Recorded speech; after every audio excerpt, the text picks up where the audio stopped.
All right, welcome everyone to today's workshop entitled TOEIC Speaking Tasks for Building Communicative Competence in the Classroom. It's my pleasure to introduce Jeffrey Maxwell. Over to you, Jeffrey. Thank you. All right. Very first, I was going to do a word cloud, but I think I could just have you guys shout out. So whenever you're teaching TOEIC in your classes, what's the one word that comes to mind?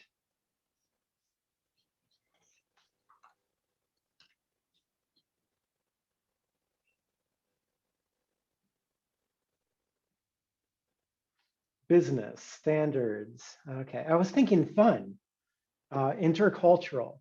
Okay. So yeah, usually fun or exciting or interactive. These are things that don't really come to mind whenever you're practicing any sort of TOEIC task, whether it's for the TOEIC listening and speaking, a TOEIC writing course, or a TOEIC listening task. And that even goes for TOEIC speaking.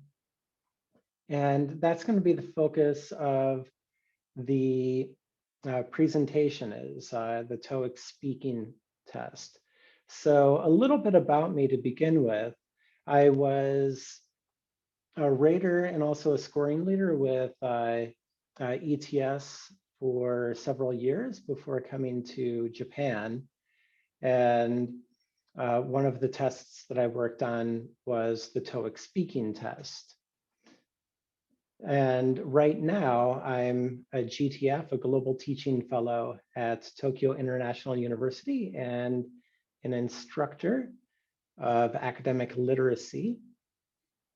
And right now, I'm one of the co-heads with somebody who's definitely much smarter than I am in testing and placement. So our main focus with testing on the testing side of testing and placement is working with the TOEIC test, doing a mock TOEIC, and also workshops for both teachers and students. Our focus, though, is the listening and reading test. So the listening and reading test differ from the speaking and writing test. And so I'm pretty sure, Reese, you're fairly familiar with the speaking test, right? That's correct, yeah. Speaking is our focus, yeah. Yeah, and that tends to be the case in Korea. For graduation, for job applications, people take the speaking test. And so, Monique, are you familiar with the speaking test? Yes, I'm actually helping a friend prepare for the speaking test. Awesome, awesome. All right, great. So just real brief overview then, about 20 minutes. It's divided up into 6 question types and 11 questions. And one thing that tends to get glossed over is it's testing the student's ability to produce sustained socially appropriate language. It's not a measure of how accurately they speak or their business English capabilities. And so with those things in mind, I have a few activities that that I've come up with that work with those goals in mind. And one reason I came up with these activities is because sometimes the institutional goals and your goals as a teacher don't really come together. You're teaching in a communicative setting. You want a lot of interaction where you're given a class with a book to teach the TOEIC, and they want an improvement in scores. The other thing that comes to mind is learner expectations versus your expectations as a teacher. So sometimes the students will come in and their expectation is I'm going to get a high score, or TOEIC is boring. I shouldn't even try, it's difficult. And your expectation as a teacher might be to make sure students engage with the language. And so with these tasks, I hope that you're going to be able to bridge those gaps between the institutional expectations and your own personal expectations, the learner expectations, and your own expectations. So what I've done is set up a Google Classroom, and if you would like, you can join the classroom and take a look. And this is where I've collected all of the activities. The other place I have the activities is in a Drive folder. And I'll share both of these in chat. If I can get chat to pop back up. No. Yeah, Reese, could you help out with the, there we go. Okay, awesome. And so since it's only the two of you, I'll just take the quiz right here. Is there a particular section of the TOEIC that you would like to focus on?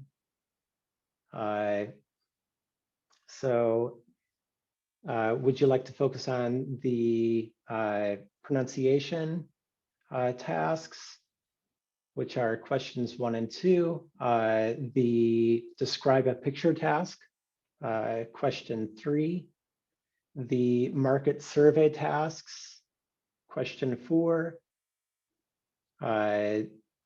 the voicemail task, which is questions 7 and 9, the problem solution task, question 10, or the opinion task, which is question 11.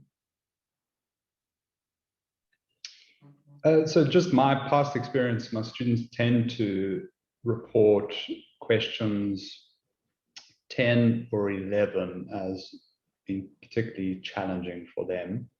So yeah, even 7, 8, 9, sometimes students say that's a bit difficult. So now I'd be interested in any of the last 3. Yeah. Okay. Monique? Yeah, same. I'm open to any of them, especially hearing them debate. Yeah. Okay. So I'll start out, I'll just go in order. Question 10 and then question 11. So with question 10, one fun task, and this kind of simulates a voicemail without having to do voicemail, because a lot of times students don't know what a voicemail is. So what I do is I present a problem, and I have that problem, and that problem could be one of the problems from a test book. And I've recorded that problem, and I send it to the students. So every semester, I set up a line group for my classes. And I can, there we go. So this is just an example. Oh, yeah, it's not showing my screen. So I have a line group, and during class, students can use their phones, and I could send the task to them, and they'll listen, and it's presenting a problem. And then I'll give the students a chance to work in groups to discuss a solution to this problem.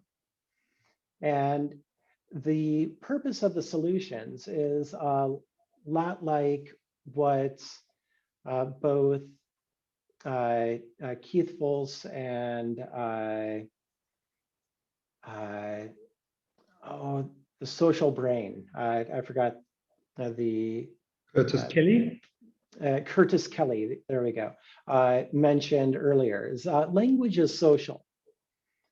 And to bring the students in, I put them in the small groups because one of the issues with the solve a problem is students might miss, they might miss part of the problem. They might miss who is who. They might mistake that the person, let's say in my example, Tony, okay? So they might think Tony is them. And whenever they're talking in the group, they can negotiate and fill in those gaps and realize, oh, okay, I'm not Tony. Tony is calling me. Okay. And then they can talk about those solutions. So let's go ahead and take a listen to just an example prompt that I'll send the students. And let me know if you cannot hear this.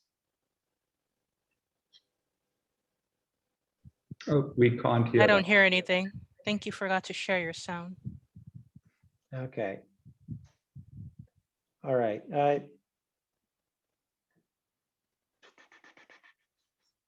So I think if you try to share screen again, I will. activate the sound. There we go. Hi, this is Tony, the exchange student, and I'm calling because my host mom, Teresa, is not home, and I have a big problem. The toilet in the bathroom is overflowing. You know, water is going everywhere. I don't know what to do. How do I stop the water? How can I clean up before Teresa gets home? Please give me a message. Help me. And so this is a prompt that they'll receive. They'll have a little time to chat with each other, try to fill in those gaps. And then they have to send me a response. And they can do this on their phone. In line, you can press and hold and do a voice recording. If you use KakaoTalk, students would be able to do a message on KakaoTalk and send you that message. And that gives me a chance to give them feedback. And you could score it according to the scoring guide, or you could score it according to what the students have already practiced in your class. So whatever goal you're working on, are you making sure that they are able to rephrase the problem. Is that what you've been working on? Then you give them a score based on that. If you've been focusing on how to offer advice, offer solutions, then you could score them on that. And you could turn it into a game and have the students interact in that way. Another way would be to have the students not do this over line, but through a Google form or here in Google Classroom or whatever your LMS is, you'll be able to have them upload those recordings. Another task for question 10 is a bit more comprehensive. And this is something that I've actually done every semester. And it's a comprehensive project where the students are actually working from questions 4 all the way through 10. And again, they're presented initially with a problem. And for me, I lucked out. The book I used had 3 businesses. So these are actually 3 prompts with problems in them. And in class, I had the students in 3 different groups. And group 1 might have 3 students, group 2 might have 3 students, and then group 3 would have 3 students. I had a very small class. And I read the problems. So like fresh food market, I would say, I changed it. Oh, my grocery store is losing money. Customers keep complaining that it is too dirty. The food is never fresh. Another grocery store opened recently and is taking all of my market, fresh food market's customers. If the grocery store doesn't get its customers back, it will close next month. And then, like before, I have the students discuss. So they get to see the prompt because it's in their book, or I'll display it, and they get to discuss, try to figure what the problem is, and also what a possible solution is. And then I'll call on them and give them between 30 seconds and 1 minute to give me a response, give me a solution. So I might say, Monique, what should I do?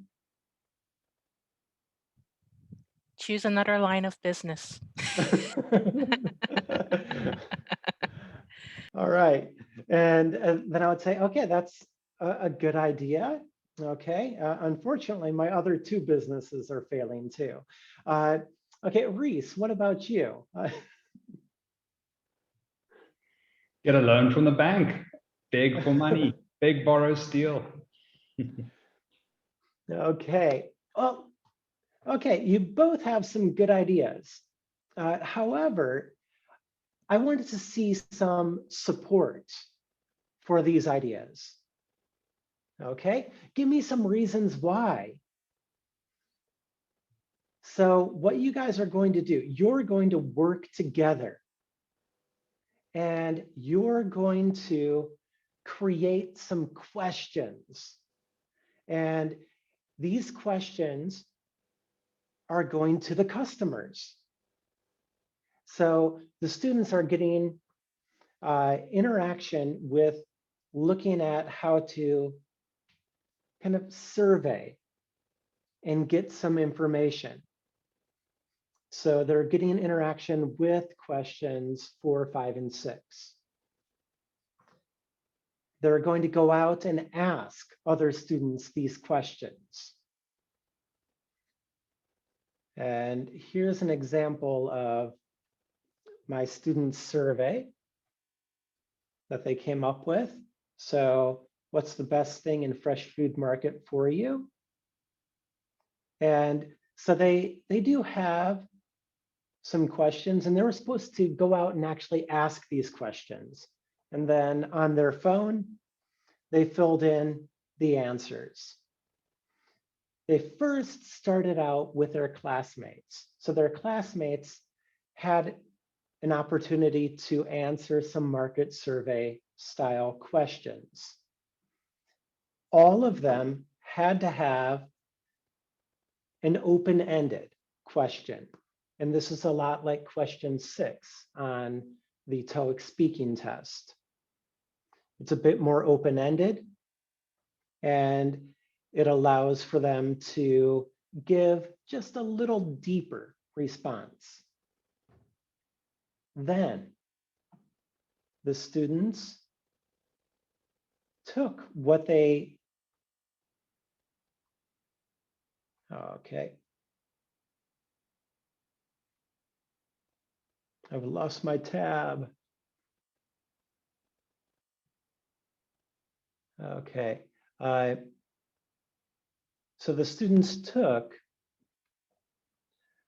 what they gathered, and then they worked together to come up with a presentation. And so I would assign this as their assignment. So they're going to present their ideas to me. And the goal of this was to get them to support their idea. And so like with both of you, students would hear that prompt and they would just give me a really short one-line answer. Or I might hear students who misunderstood the answer or misunderstood the problem. So my favorite was whenever I was talking about the cafe. I gave them, my cafe is having trouble, there's no seating. And one of the students, when I called on them in class, said, "You need comfy chairs." And I was just thinking, it's like, thank you, good idea. Please elaborate. And the only thing I was thinking was the Monty Python sketch with the Spanish Inquisition. And so they mentioned that, but they missed the point. It's a small cafe. We don't have room for those comfy chairs. And so it allowed them to explore this a little bit more. And they got the feedback. And then they created the slideshow and gave me their pitch. They're consultants, they're experts now. And again, they're answering the same question, but it's reinforcing when you give that response, you need to show that you understand the problem. You need to support your idea with something. On the test, they don't expect you to say, well, 8 out of 9 people say that you need to have comfy chairs in your cafe. So you should put comfy chairs in there. They don't expect that. However, what they would want is, okay, you need to have comfy chairs in your cafe because a lot of people come to a cafe to relax and chat with friends. And so whenever they're getting those answers and they're having to present these ideas, they're really figuring out how to formulate these responses through the project. And what I do with this project is I actually make it a unit project. So it works to be the assessment for that unit. they're supposed to gather the skills for that unit and use them, apply all of them. And it's also giving them practice with the speaking test. And I like to highlight that after they have completed the project and let them know, this is, you've had practice with question 4, 5, 6, question 10 of the TOEIC speaking test in doing this activity. And I also end each presentation by asking each student one more time. I say, here is my problem. Give me your short 1-minute solution based on your presentation. I need to make a decision. And I frame it in that way so that they're getting that practice at the beginning and then again at the end after they have all of that support.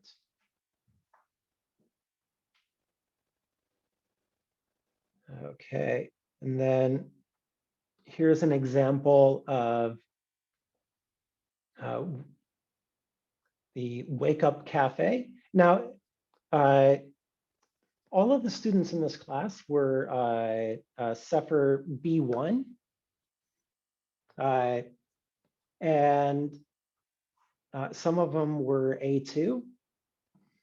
But if you are able to look at the questions that they came up with, the interactions that they had, the notes that they took for their presentation, they really got into this. You could see that they really interacted, and improvements were coming not just with being able to answer a test question. It wasn't that boring, oh, here's a prompt, give me your answer. Okay, now you failed to identify the problem, so you're in a three band for that answer. Oh, you misrepresented this. It wasn't that way. Instead, you could see the improvement as they were doing all of these things. Last semester, going online rather than having them do this, I still did a collaborative presentation, but I had each person individually record their part of the presentation. So each of the students recorded it, and the feedback that I got at the end of the semester, the students said, recording the presentation was terrible. And I kept getting this, it was terrible. But then they would elaborate and say, because I listened to myself and I recorded it again and again. Okay, my battery just died. So the students didn't mention that it was terrible because it was a bad activity. It was because they heard themselves, they heard their answers, they heard their language, and they wanted to improve. And they wanted to improve. And that's what they did. And as a result, what they turned in, those recordings that they turned in, were fantastic. They weren't perfect. They definitely were not perfect, but they were fantastic. And I could see the effort that they put in because they recorded, they heard their answers again and again and again. And they thought, Oh my goodness, I sound like that? That doesn't make sense. Okay, so this is something that you can do both in class and online. And using a Google Doc, you can make it very collaborative. I don't have permission to show you the chats that happened in the Google Doc, but they were, as soon as I showed them, you can chat with people in Google Docs. Really? And they were off. I'll pop into an activity for question 11 also. Now, the debate. So Monique said that she wanted to see the students debate. Now, this can take kind of two forms. And with the debate, the first form is a very simple prompt where they have to express their opinion. That's it. You can divide them up into two teams, and this was actually a unit on food where they also had a sub lesson on expressing your opinion. So I thought, okay, some students want Western food. They love McDonald's. Other students only want to eat Japanese food. And I give them a little bit of time to just practice expressing their opinion. And I give them the prompt. Some people say that Western food is healthier than Japanese food. What is your opinion and why? And then they would go. One person would argue for pro-Western food. And then somebody would argue for the pro-Japanese food. And they would just go back and forth, very informal, but it just gave them the opportunity to express their opinion. After everybody went, then I had them kind of do a closing argument. And then I declared a winner of the activity. And it's just really basic. I was just making sure that they were, one, expressing their opinion and stating it in a way that was very coherent. And two, that they spoke. So just really low stakes. The other one was used as a final exam. So it was very high stakes.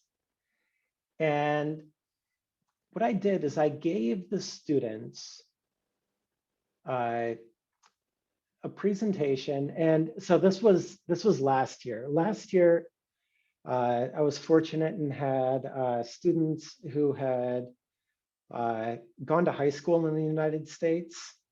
They were C2 plus. So I was able to actually kind of present things in a way that was quite different. And so I went over a presentation on choosing a topic. So they got to choose their own topic, how to properly brainstorm, and then the pros, cons, a possible counter argument, and how they're going to refute that argument. So this was a much more in-depth debate. And what they did in their groups after they received their prompt, and the prompt was a little bit close to home for them, because they chose school should be held online next semester. So this was at the end of spring semester. And so they filled out the form about their argument, counter argument, and how they might refute that argument. Then they needed to find support, because again, on the TOEIC, you need to support your opinion in some way. You need to be able to express why. It's not, I think everybody should wear shorts to work, and then just silence. You need to give some reasons why. And this was hopefully engaging them in a way where they're having to think, whenever I'm giving my argument, I'm going to have to support it. And then they actually got it into their debate. And what we had done in class, we had gone over activities with expressing your opinion and how to politely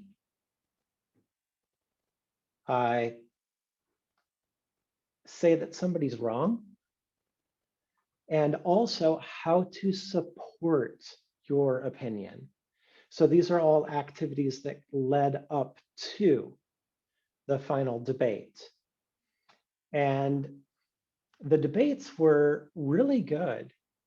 They were very respectful, especially considering that some of the students did not want another semester of being online.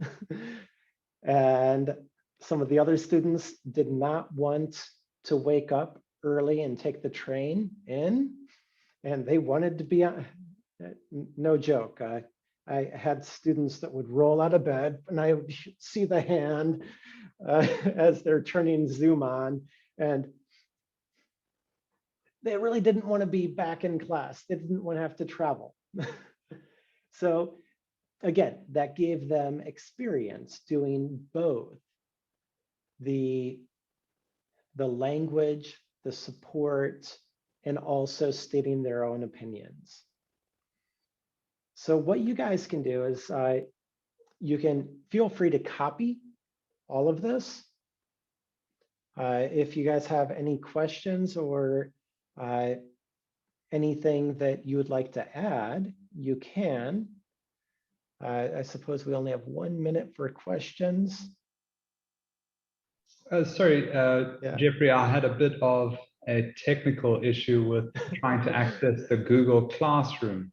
I was wondering if you might be able to show us that join code, or you have that available. The join code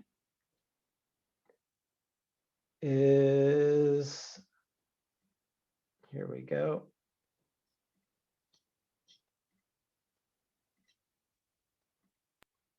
There we go. Oh, I see. Thank you.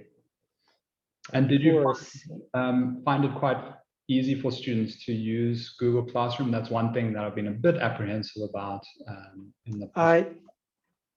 Very easy. Yeah. I'm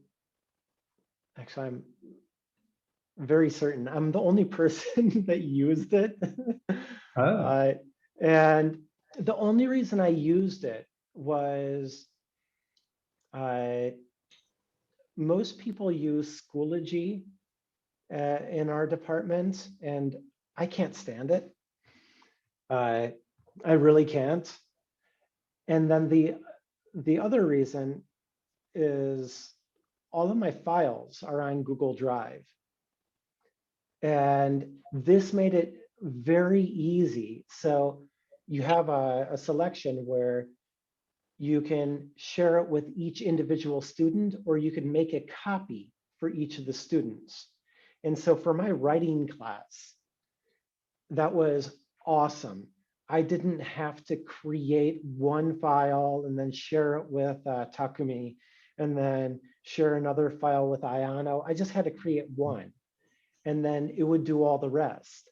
Mhm. So I could pop in anytime I wanted. And I would, actually, I went camping and I opened up Google Classroom and I could see Takumi in his essay, typing away while I was enjoying a very peaceful evening on a lake. So, but it was really good. The students just had the access code. All of my students had Gmail accounts. Oh, that's great. Yeah. So I And think that's a great way to get them using the G Suite, because I do use those tools. It's just I don't necessarily kind of have them come together on Google Classroom, which is something I'm going back and forth because we have so many tools, so many LMSs and apps yes. that we have to use, and some of them I want to use, you know. Some of them I don't. Any questions, Monique? Well, this is very specific to our context, Jeffrey. Mhm. I'm just thinking, you know, with our on-demand classes now requiring us to use our institution's LMS, Mhm. Moodle, like, are you still going to move forward with having the assignments for your students in Google Classroom? That's actually a really good question. Yeah, so we use an LMS called Moodle. It's open source. It's actually really good. However, it's clunky. It's really clunky to get things posted. And the one drawback that I have is they have to populate my class before I can try anything. And so I can't play around with trying to get things to work until they've updated my classes.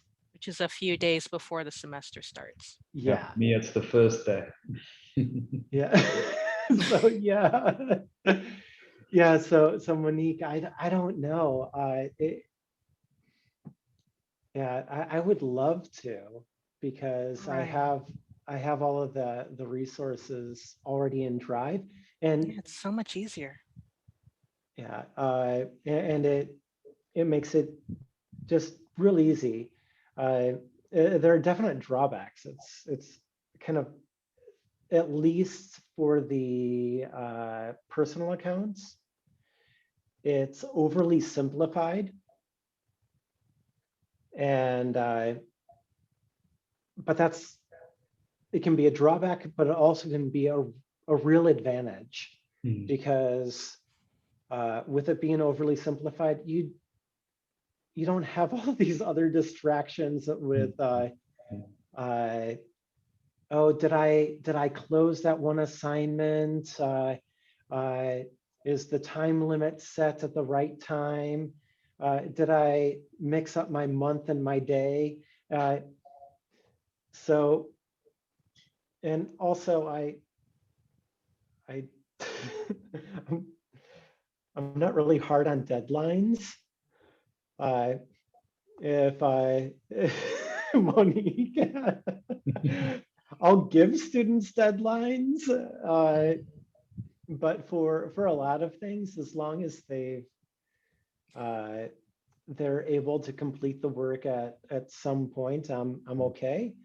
And it makes it great for that, because if you set a deadline, you set a due date, students can still turn things in late, and then it's up to you to decide, am I going to look at it?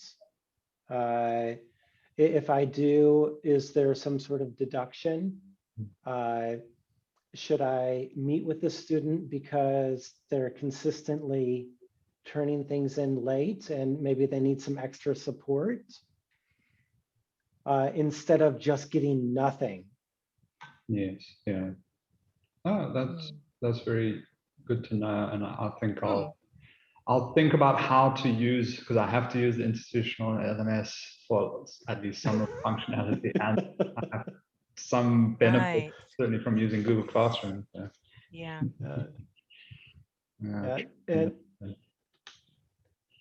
So the Philip was my partner teacher, and he used Schoology, and then so our students used Moodle for some of their classes, Schoology for others, and then Google Classroom for mine. And he gave them a survey, and the students said, no, there was no issue at all, because we knew that for Philip's class, we went here. For George's class, we went here. For Jeffrey's class, we went here. And to them, it was the exact same thing as on the school's LMS. You log in and then you go to whatever class it is that you need to go to. And they just took it as that. Oh, yeah, very cooperative students. I'm envious. Yeah, our institution's worried about cognitive overload for our students, which is why they're really pushing us to use their LMS. But we don't give our students enough credit in terms of what they're capable of handling. Yeah. Good point, right? That they can sometimes benefit from just following instructions and meeting those kinds of expectations. I've found, even if a student does submit it wrong, the process of them kind of submitting it correctly the next time and making efforts to correctly use different apps or different websites, that can be a learning experience. That can have a lot of benefit for students. Yeah.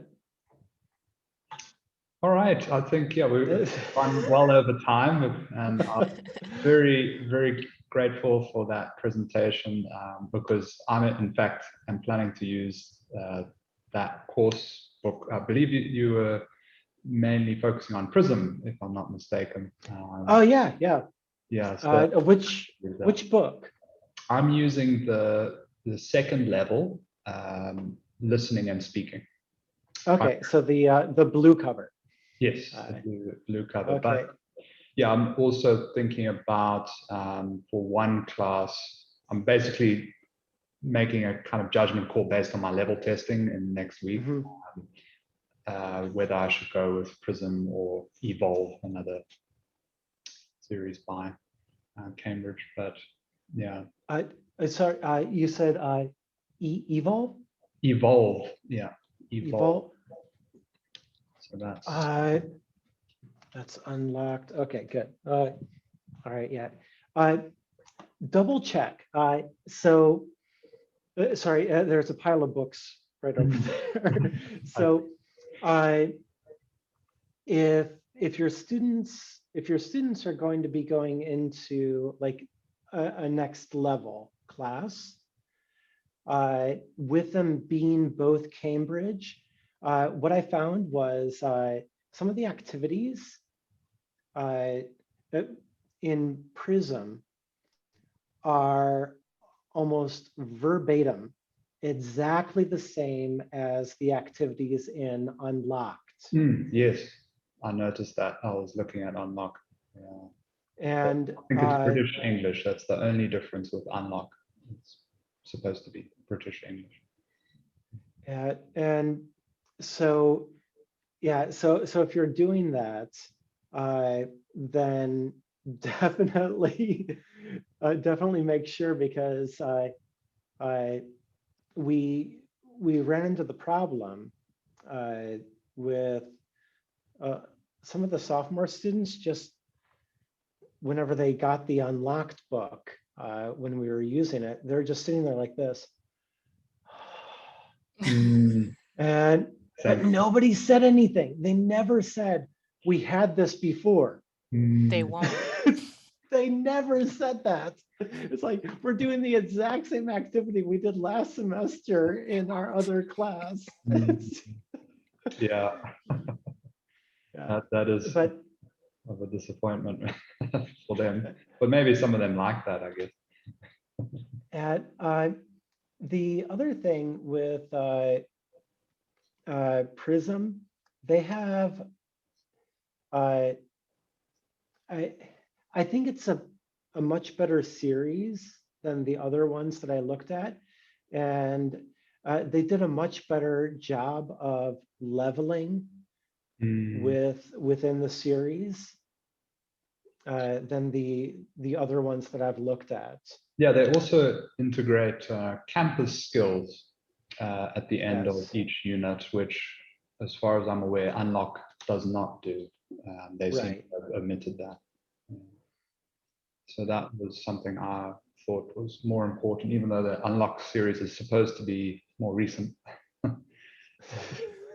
Yeah, they seem to have taken away some things. I think they only added maybe an app, I think, to Unlock series. They might have. So That was the only I can share my screen again really quick.